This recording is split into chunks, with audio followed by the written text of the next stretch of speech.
Ya, pilkada saat pandemi seperti sekarang seharusnya membutuhkan banyak penyesuaian jika tidak ingin berujung petaka, termasuk menghindari jatuhnya korban.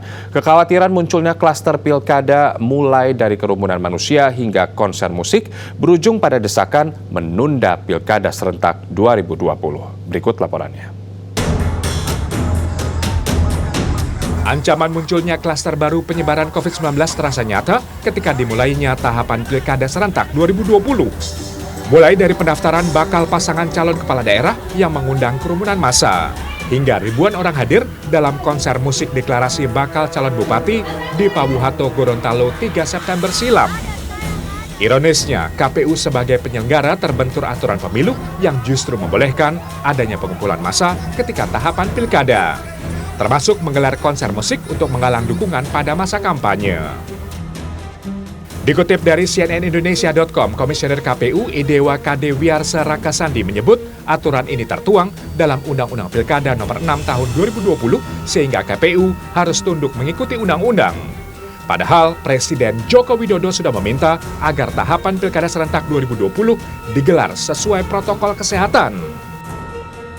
Saya minta ini Pak Mendagri, urusan yang berkaitan dengan klaster pilkada ini betul-betul ditegasi betul. Polri juga berikan ketegasan mengenai ini, aturan main di pilkada, karena jelas di PKPU-nya sudah jelas sekali. Jadi ketegasan, saya kira Mendagri nanti dengan Bawaslu, biar betul-betul ini diberikan peringatan keras. Akhirnya kekhawatiran munculnya klaster pilkada berujung pada desakan untuk menunda pelaksanaan pilkada serentak di tahun ini. Harusnya baik itu masyarakatnya, baik itu KPU-nya, baik itu Bawaslu-nya, baik itu pemerintahnya, baik itu daerah dan pemerintah daerah KK 132 dan pusat, seharusnya mengantisipasi segala yang terjadi pada pendaftaran.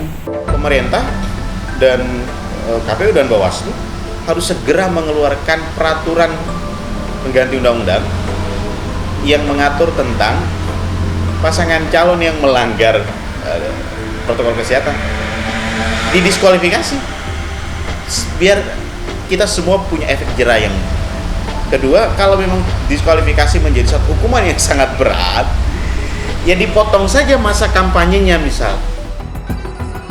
Satgas COVID-19 juga mendesak KPU untuk memperhatikan pasal Undang-Undang PKPU Nomor 10 Tahun 2020 tentang pembatasan hadirin debat publik hingga penerapan jarak pada peserta rapat umum.